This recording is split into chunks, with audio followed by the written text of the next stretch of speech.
to pray for those children. And those days, they'll be the ones leading the praise and worship here and preaching. Amen? Amen. It will be the satisfaction of the parents to see your children raised up in the Sunday school, to be actually expositing the Word, teaching it in Sunday school, and winning souls for Christ. The message God gave my heart today is a start of a series again. We're going to talk more and more about deepening our walk with God in the next time. We started in June. We talked about seeing God more clearly. And last week we talked about seeing God more clearly through storms in our lives, in the life of Job. This month we're going to talk about knowing God more intimately in His unchanging Word. I'm going to say it's a repetition because I think earlier this year we talked about knowing God more. But the assumption is that we know Him, but we want to know Him more intimately. Not a head knowledge, but a heart knowledge. And Colossians 1, verses 1 to 10 is as such. Now, when I was in seminary, I was challenged by this passage in Jeremiah. Jeremiah is the weeping prophet. He has this heart disease. He had a broken heart for the people. And he wept because he was the prophet that was unheeded by the people. And God spoke to him and says, "Thus says the Lord, let not the wise man boast in his wisdom. Let not the mighty man boast in his might. Let not the rich man boast in his riches. But let him who boasts, boast in this, that he understands and knows me, that I am the Lord who practices steadfast love, justice, and righteousness on the earth. For in these things I delight, declares the Lord." That will be the trajectory of what we're going to talk about the next 5 weeks. So how long it's my desire is that as we get more and deeper into the Word of God, the unchanging Word is Jesus. In the beginning was the Word is in God, the Word was God. And the more we get to know Jesus more intimately, the more we get to know God more intimately. He said it himself. When the disciples said, "Show us the Father, that will be enough." And he said, "Don't you know me, Andrew, after all these years? If you have known me, if you have seen me, you have seen the Father. I am the Father of one." So in Jeremiah 9:30-24, I was challenged with that. How do I get to know and to understand that He is the Lord who practices steadfast love, just as the earth? Now the big idea is, as we mature in our following of Jesus, we desire to know Him much more intimately. We seek to know Him by being filled with the knowledge of His will, and this is continually, progressively, not statically, not stagnant, having the knowledge of God penetrating all of our outer and innermost being, encompassing thoughts, our affections, our heart desires, our purposes and plans. Let's pray. God, I pray that you would hide your servant in the shadow of the cross and the open tomb of Christ. And I pray that you would speak to your people clearly, articulate to your people what I'm unable to say and express, Lord God, in a way that only you can do. Open the ears of our understanding and the eyes of our wisdom. That when we depart from this place, we shall say, "We have met with God. This is Bethel. This is the house of God." We bless you. In Jesus' name we pray. Amen. The whole of the Bible is about Jesus Christ. So when you read the Bible and you miss Jesus Christ, you're missing the core of the Bible. The Old Testament from Genesis to Malachi is about the preparation of the coming of Jesus Christ. The Gospels, the incarnation, the manifestation of the Christ. The book of Acts, the propagation of the gospel of Christ. And the epistles are the explanation of the gospel of Christ. And one day, as Revelation says, the consummation of the glory of Christ. So whether you're reading the Old Testament or the New Testament or somewhere in between, you're reading about Jesus Christ. So the question that you have to ask, who is Jesus in this passage? What is he telling me? What is the character of Jesus I'm learning from the passage I'm going to study today? Or you can kneel on your knees and say, "Speak, because your servant is listening. Transform me with the knowledge of you. In the ESV, the letter of the Apostle Paul, Colossians starts with Paul, there's a word Paulos, meaning little, an apostle of Christ, apostolic, somebody sent by the will of God, and Timothy, our brother, to the saints. They're not dead, they're living, and faithful brothers in Christ at Colossae, charis and shalom from God our Father, grace to you and peace from God our Father. And then, very warmly and endearingly, we always thank God, the Father of Lord Jesus, when we pray for you. Since we heard of your faith in Christ Jesus, and of the love that you have for us, can you imagine Pastor Catanos in Iloilo saying, PLBC, brethren, we thank you. We thank God Father for your faith. We thank God for your love for us. We thank God for your prayers for us. That's a tone of that. Because of the hope laid up for you in heaven, of this you have heard before the word of the truth, the gospel, which has come to you, as indeed the whole world is bearing fruit and increasing. Power of the word to bear fruit and to increase. That is also dust among you since the day you heard and understood the grace of God and truth. Just you learned from Epaphras, our beloved fellow servant, he is a faithful minister of Christ on your behalf, has made known to us your lovely spirit. And it says, and so, from the day we heard PLBC, the vine, we have not ceased to pray for you, asking that you, brethren, may be filled with the knowledge of His will in all spiritual wisdom and understanding, so as to walk in a manner worthy of the Lord. How does it look like? Walk in a manner worthy of the Lord, fully pleasing to Him, bearing fruit in every good work, and increasing in the knowledge of God. The orthodoxy, be filled with the knowledge of God, and the orthopraxis, walk in a manner of the Lord. The talk and the walk, the consistency between what you profess as a Christian and what you confess in your heart as sin. So that you will not be told by people, your actions speak so loud I cannot hear a word you're saying. Your actions speak so loud I cannot hear a word you're saying. Colossians is about the supremacy of Christ. So when I talk about intimacy of Christ, talk about the supremacy of Christ. How preeminent, how supreme, how great the greatest is. How indescribable the words of Christ are. How indescribable He is. All over Colossians read about He is head over all good authority. He is seated at the right hand of God, meaning to say supremacy being at the right hand of Father. He is the Redeemer, the head of the church. All wisdom and knowledge proceed is preeminent. And all of the things you can read from that. When you read the book of Colossians, you will see and grasp a better knowledge of God. We call it Christology, knowledge of Christ. Who is Christ to me? Who is this Jesus? I am taking time to go out to the mall in Dixie Park to share to those who are passing by. Who is this Christ? I am going to W.T. Davis on Friday afternoon, Friday evening, play volleyball. The Christ that I shared in Sheridan College yesterday when we had inter-church volleyball tournament.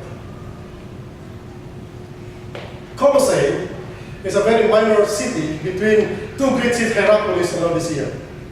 You can see in that map the seven churches of Revelation of Pergamum, Smyrna, Thyatira, Sardis, Philadelphia, Laodicea, and Ephesus. Those are the churches in Revelation that Pastor Ray Versosa will be touring next year, if you're going with a tour. And the reason why it's important is because it shows to us that historically, the Church of Christ existed. The Church of Christ existed, it is true. There are relic and ancient sites to prove it is a real church that existed. It is a myth or a figment of imagination. Historically, it was an unimportant market town in Southeastern Asia, Asia Minor, modern-day Turkey. It was never visited by Paul, founded by Epaphras, because Paul ministered in Ephesus very effectively for 2.5 years, Acts chapter 19. And Epaphras, one of those that was won by Paul, and he started ministry to get effective. And they are threatened by Jewish philosophy of legalism and syncretistic movement. The syncretistic movement is so many gods and goddesses together. Now, I'm sharing this historical context because it tells us that the Apostle Paul, even though it's a church he hasn't visited, even if you haven't gone to Gimbal, or you haven't gone to East Asia, and you haven't gone to Peru or Desert Storm or whatever, you have the heart for the people there to grow in the grace and knowledge of Jesus Christ. Unimportant, but a book of the Bible was given to them. Never visited it, but in the heart. The Apostle Paul has his heart for people desperately to know Jesus. He was writing this when he was in Rome, one of the prison epistles, together with Philippians, Colossians, Ephesians, and Philemon. Chained to a Roman guard 24/7, and he's writing out of affection to this church to encourage them. But the key verse is Christ is the head of the body, the church. He is the beginning, the first from the dead, and then everything will be preeminent. The application for is to us that if Christ is the head of the church, be careful about how you deal with the church of Christ. We are the body and bride of Christ. And you better be careful about what you say about the bride of Christ, because he did it with his precious blood. Anything you say about the bride of Christ, you are saying also to the bridegroom. Isn't that scary thought?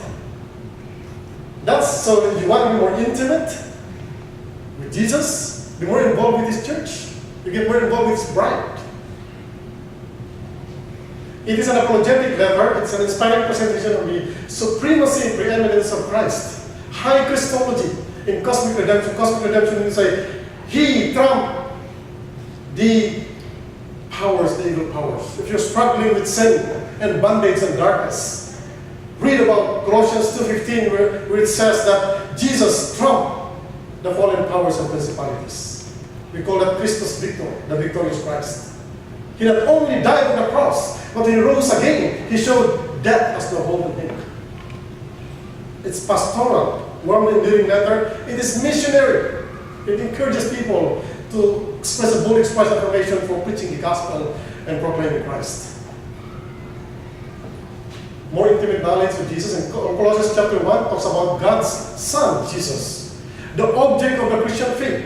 Because you could be too busy with the ministry of the Christian faith and forgetting the object of the faith.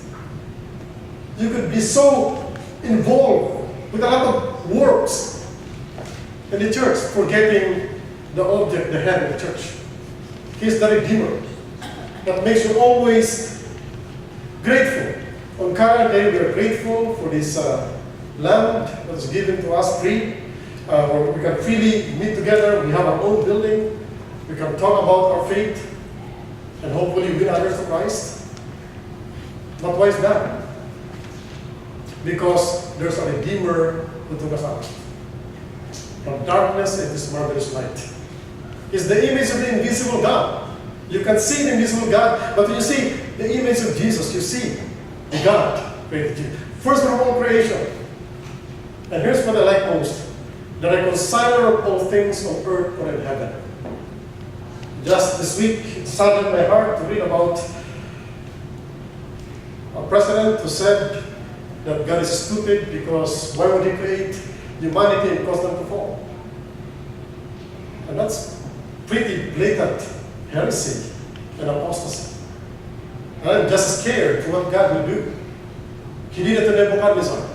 Nebuchadnezzar exalted himself, and God made him crazy. He had to eat grass for seven months until he proclaimed God is the creator and ruler of the earth. He wrote in Acts, exalted himself because he was a good orator and preacher, and God struck him dead, dying in works. The hearts of kings are patty in hands of God. He can do as he please. He can harden the heart of Pharaoh. He can soften the heart of Pharaoh. He can bring everyone to his knees when he wants to. You cannot, as Brother Tim posted in his Facebook, Galatians 6, God cannot be mocked. Whoever sows iniquity will reap iniquity. God cannot be mocked. Colossians chapter 2, we are told that in Christ, the fullness of the deity of Christ dwells in bodily form. He is the head of all rule of authority. That is why every rule, And every authority has to bow down before the rule of Christ. Philippians chapter 2. Every knee shall bow, every tongue shall confess Jesus Christ, the glory of the Father. He is the essence of the mystery of God. Now, when we're studying this mystery of God, we think about, like, what is the mystery of Christ? Then we realize it is the church. Because before, Jesus said, upon this church, upon this rock I will build my church, and the gates of Hades will not prevail against it. Only the Jews could come into close to the Father. The high priest would come and access to the Father. But when Jesus came, Jews and Gentiles were able to come to access. There's no more barrier between them. So He is the essence of mystery of the God, of the God that we serve. These are rulers and authorities by the cross, the triumph of rulers and authorities. Our lives are hidden with Christ and God. Wrap your mind around the reality that if you are in Christ and He is the Lord of your life, then your life has to be logically hidden with Christ and God. And if it is not so, where is the Lordship of Christ in your life? How is He master of your life? And one day He will also appear in glory with Him. The consummation of the glory of Christ. When we march to battle Armageddon and we'll be with the Lord forever in the millennial reign. That is the hope that we have in Christ. I'm going to get into the two things only for our text today. It is so rich, but I want to focus myself on two things. Now the text says in verse 10, verse 9, from the day we heard, we have not ceased to pray for you, asking that you may be filled with the knowledge of His will and spiritual understanding. The Greek word for knowing is gnosko. When you say epignosis, the knowledge becomes a different manner. It becomes now a knowledge which grasps and it penetrates into the object. It is what we call an efficacious knowledge, something that transforms the life. It doesn't stay here. It is seen in the life. You know something in your life. It penetrates into every part of your being. Epignosis. Be filled with the knowledge of His will. But it doesn't stop there. He qualifies that in all spiritual wisdom and understanding. Now the context of that is they're fighting heresy. And the heretic teachers will talk about wisdom and understanding being the pathway, gnosis, the secret way to understanding. By the way, if you think that gnosis is something that is strange, well, think of agnostic. There are atheists and there are agnostic. Atheists are people who do not believe in God. Agnostic are people who deny the existence of God. They do not know God. So we still use that word, gnostics, gnosko, epignosis, to be filled with the knowledge of God. What it means is that when you are filled with the knowledge of God, you have a thorough knowledge of God and of Christ. Knowledge that is not dependent on circumstances. Like I've said last week, when you face the storms of life, when you know this God is able to deliver you from the storms of life, you will hold on to Him. You will not say to God, I don't believe you anymore, because you did not deliver when you said you would. When our faith is dependent on circumstances, on what we see, rather than what is real, then we do not have a thorough knowledge of God and of Christ. When we doubt, do you really love me? If you love me, why are you allowing this to happen to my life? One of the closest associates of, I think, Billy Graham, Evangelist Crusade, from Hamilton, I think, Charles something. He was so sickened by children dying in the hospital. I said, how can a good God allow these children to die? Therefore, there's no God. Because if there's God, He would not, that God is merciful and loving, He will not allow these children to die. What have they done to merit this? But when you have a thorough knowledge of God and of Christ, you realize that the sin originated in the fall. When Jesus told Adam and Eve that to partake of the fruit of knowledge of good and evil. And they did so because it was good for the eyes, it will make them wise, it was good for food. And that started our sin nature. Now, a deep and accurate comprehension of the character, attributes, and person of God. My desire is that our church will be a disciple church. That all of us will be finding someone to disciple. How would you disciple if you do not know and comprehend the character, attributes, and person of God? Why would you read the Bible, for instance? Why would you pray? Why even pray? But you have a deep and accurate comprehension of the character, attributes, and person of this God that we love, and so on. We will do so.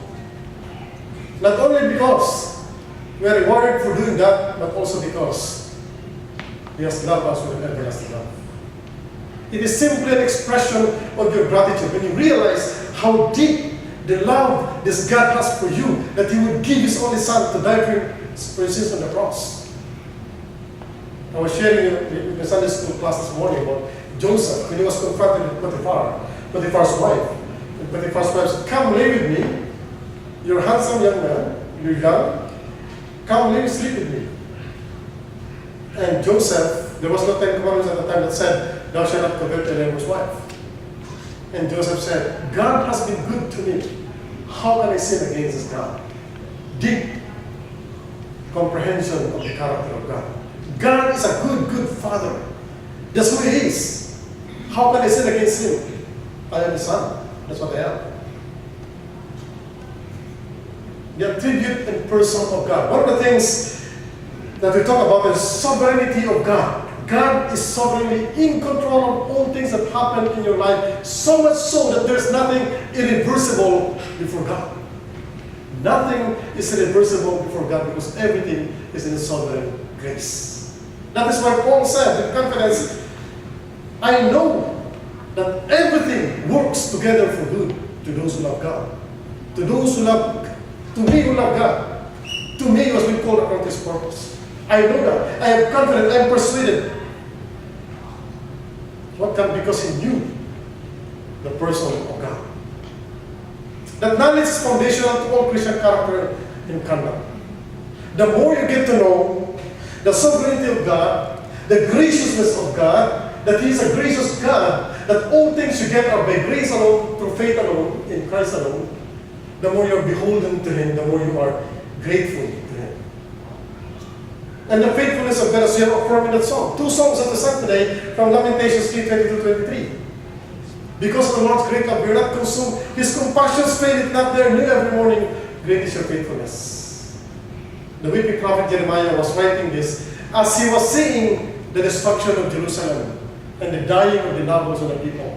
And he was saying, because of the Lord's great love, we are not consumed. His compassions fail it not, they are new every morning. Great is your faithfulness. Habakkuk said, though the fig tree doesn't flower, there's no fruit in the valley, there's no sheep in the pen, no cattle in the stalls, yet I will praise the Lord. My praise of Him will never be dependent on the circumstances He gives to me. Shadrach, Meshach, and Abednego. In February, Pastor Joey taught about us. The unconditionality of faith. Our God is able to save us from fiery furnace, O Lord. But even if not, we will not bow down with your idols. That is a knowledge that's foundational to Christian character and conduct. We are on the verge of discipling. We are on the verge of hopefully planting 4 churches and starting a Tagalog service once a month. There are so many things God is storing for His church. At Divine, we are also on the verge of planting 2 churches in Cambridge and Guelph. Hopefully 3. But those things will not happen if our knowledge of Him is not intimate about this God to serve. Because people will see you, the authenticity of your faith, the genuineness of what you profess. If you're passionate for God, it will show you. David was so passionate for God. God said to him, a man after my own heart. That is why to reveal the knowledge of God is to deeply and comprehensively penetrate all the believers' thoughts, affections, purposes, and plans. I'm going to go on a cruise. Why am I going on a cruise? Why spend $200? Because there are Filipino crews in the liners that need to be encouraged about their faith.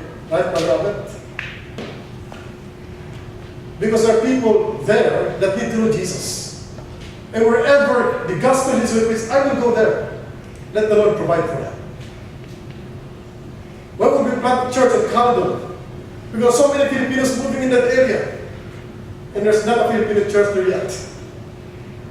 Why should we plant a church in Brampton Northwest? It's a bustling community of believers. And we have 2 people who can lead Bible studies there. And there are people who need to know Jesus there. Penetrating all our thoughts, our purposes, our plans, and our affections. There's nothing that will hide away from this God. Because this God is a God that is known to us. I know you more intimately. And I will be so selfish and so self-centered if I will keep that knowledge of you only to me when others are marching to hell. You know Jesus. Amen? In its broadest and most inclusive sense, the will of God as revealed Christ is to be like Jesus, to be an image of Christ. The image of Jesus is an image of obedience to the Father. Let your will, not mine, be done. Father, if you will, let this cup pass from me. The 4th cup, as Pastor Lloyd said. But let not my will, but your will be done. To be the imitation of Christ. Romans 8:29 says that. And those God foreknew, He also predestined to be conformed to the likeness of His Son, that He may be the firstborn among many brothers. The imitation of Christ. The divine intention for a God-glorifying conduct of the Christian life. In the Westminster Shorter Catechism, we are told this: man's chief end is to glorify God and to enjoy Him forever. Well, the question is, would you have any other purpose in life? Man's chief end is not to glory in riches, not to glory in wisdom, not to glory in pleasure, not to glory in strength. Solomon said that. Solomon said, I knew 2,000 plants and animals. I built this, I did that. I had 700 concubines. I have gone through all these things. And after all this, meaningless, everything is meaningless. And then he says, the ultimate purpose of man is to glorify God.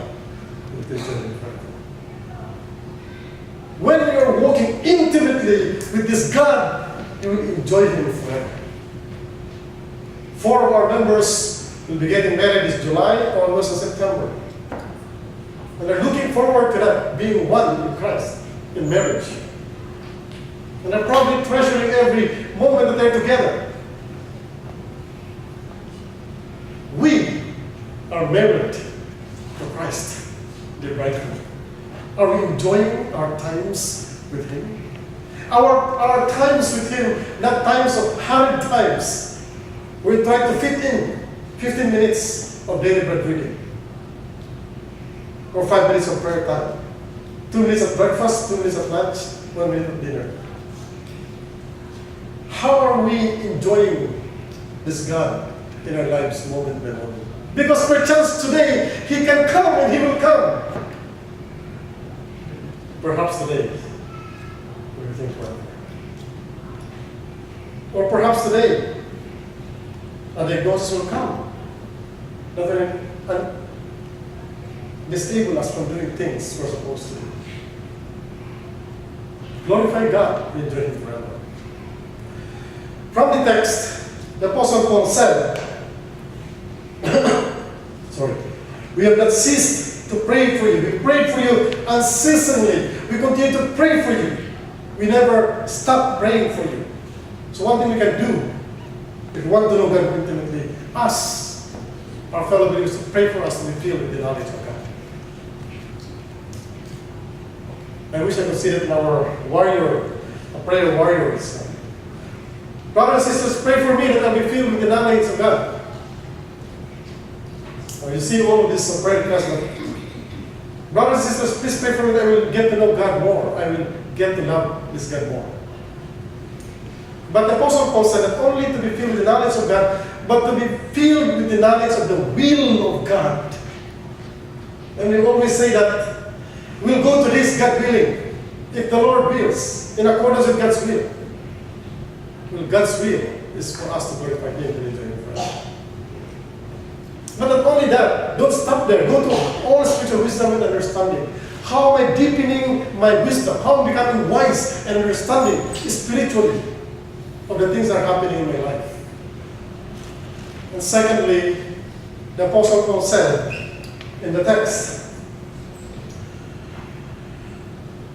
asking that you may be filled with the knowledge of His will in all spiritual wisdom and understanding, so as to walk in a manner worthy of the Lord. What does it mean to walk worthy of the Lord? Fully pleasing to the Lord, fruit bearing in every good work, increasing in the knowledge. You ever pray to God during the day? Or at the beginning of the day say, Lord, I pray that today I will live this day fully pleasing to you. Lord, I pray that all the thoughts I will entertain today will be acceptable in your sight.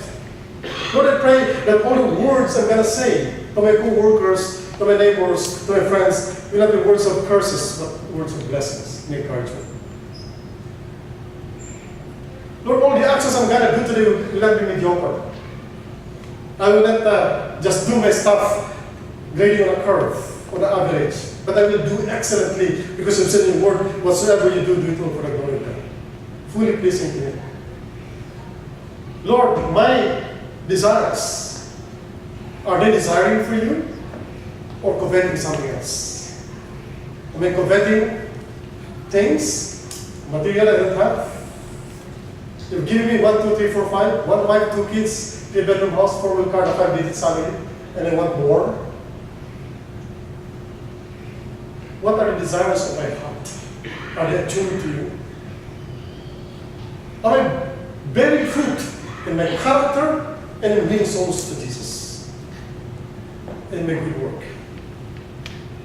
What is my purpose when I help this person? What's my purpose in doing a very good real estate sale or a good insurance sale or a retirement package?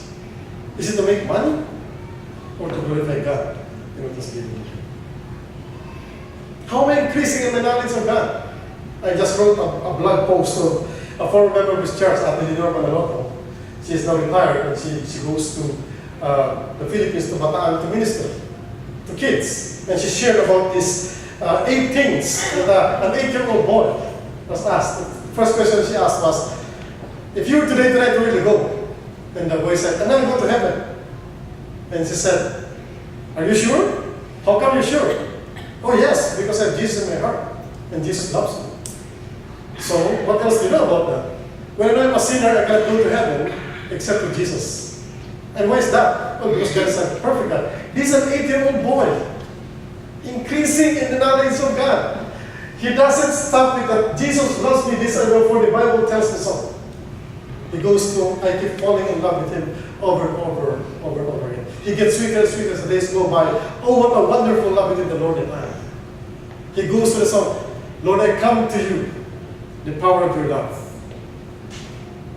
Unveil my eyes. Take the brokenness in me. Make me whole again. Increasing in our knowledge of God. In simple terms. The technical term you hate, theology. Systematic theology. I don't need theology. Okay, forget theology, knowledge of God. So increase in our knowledge of God. How are we increasing in our knowledge of God? I was encouraging the Sunday school class I had this morning to journal their devotion. Journal it because when you journal your devotion, first, 5 years from now, you can look back at your journal and say, God spoke to me and I learned and I understood this. 2, if you're asked to share a devotion at men's breakfast, Mother Ernest is here, Mother Jerry is here, men's breakfast will be having it on these days, you can actually say that. I have this my devotion. And 3, if you're discipling someone else, you can actually show your discipling, this is my journal. Transparency. Increasing in our knowledge of God. Ask our community presbytery to pray unceasingly for us to be filled with the knowledge of God. When you read the prayer list of Brother Ronald, missing him for the last 2 weeks, it's a grocery list of all things for our church. And it keeps repeating every week. Then I realize that that's actually praying unceasingly. It's just like the prayer group, the prayer warriors are saying, God, we will never let you go unless you bless us in answer to this prayer. We'll keep on posting this until I've said, praise the Lord, answered prayer, so-and-so is healed. Praise the Lord, answered prayer, the visa of my family was given. Praise the Lord, answered prayer, I got a job. So we keep on posting that until God answers those prayers. Because we want us to pray unceasingly. But what the Apostle Paul said was, pray unceasingly to be filled with the knowledge of God. Can you imagine a missionary you're supporting sending you an email, a Twitter, an Instagram, a Facebook post? Letters are no longer in vogue these days. I guess they just, God sent me my missionary letter. It's a PDF form. It's a Word form. Can email it to you. But can you imagine if you have a missionary telling you, you know what, Brother Tim, as chair of the board of deacons, I am praying for you unceasingly that you will be filled with the knowledge of God and of other things. You know what, Brother Rene Pablo, the chairman of the board of directors, I'm praying for you unceasingly that you will get to know Jesus more and more. You know what, Brother Ray, I'm praying for you as head of the board committee unceasingly. I would encourage us to do that to one another. To lift each other up and say, brother, sister, I am praying for you unceasingly that you'll be filled with the knowledge of God. That there's something about God that you will learn today, much more than you've ever learned before. There's something about your walk with God that is so strong and so intimate, that is so good, you're going to help and share it. I'm praying for you that you'll be so filled with the knowledge of God so that you'll be fervent and passionate in sharing the gospel to those who need it. With your life and if necessary with works. Max Lucado said it, to pray thy will be done is to seek the heart of God. How appropriate about knowing intimately. Knowing more intimately this God is to pray, Lord, let your will be done. Because I'm seeking your heart, God.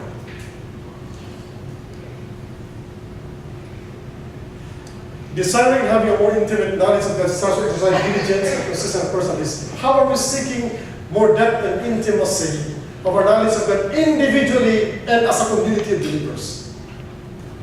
How intensely are we desiring to grow in that knowledge continually, progressively, communally, and corporately, as reflected in our personal and communal prayer times and worship lives?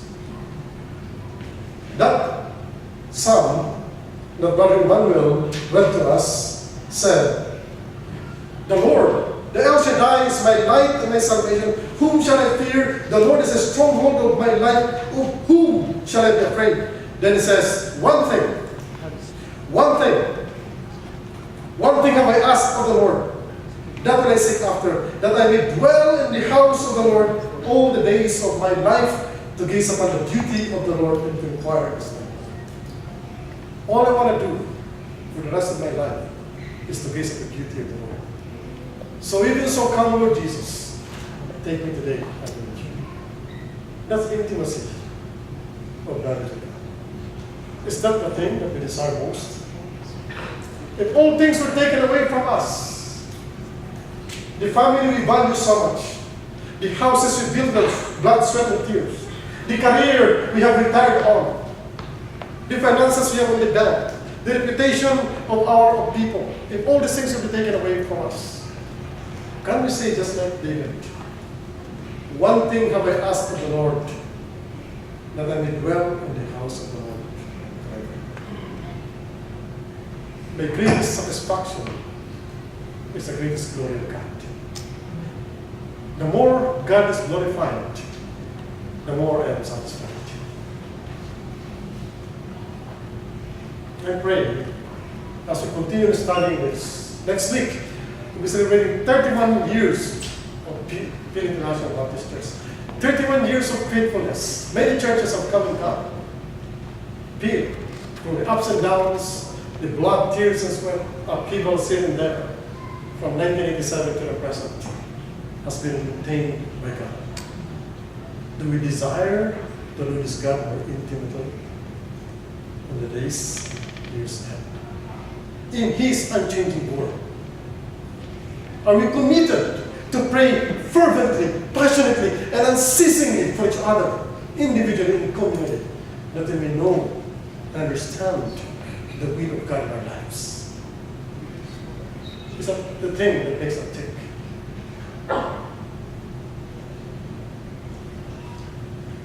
The challenge is given to us by the Spirit of God. And God will empower and enable and equip as He challenges. Are we willing to say, just like Jesus, let your will, not mine, be done? Let your will, not mine, be done. One thing I desire. Let's pray. God, let me be still and know that you are God. And may we as your people found what you have said, that they that wait upon the Lord shall renew their strength.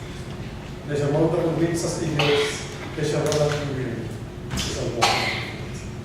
I pray for your name's sake, O God, that we desire to know you more intimately in your unchanging word, and that we pray unceasingly and fervently for each and every one of us in this church, these two churches, Father God, to know and discern and comprehend and understand your will for us, that we may walk more closely with you, bear fruit for your name, walk in a manner worthy of your name, and increase in our knowledge of you. Do this for your name's sake. We ask of you, we plead with you, we earnestly beg of you, in the name of your Son, for the Holy Spirit. In Jesus' name we pray.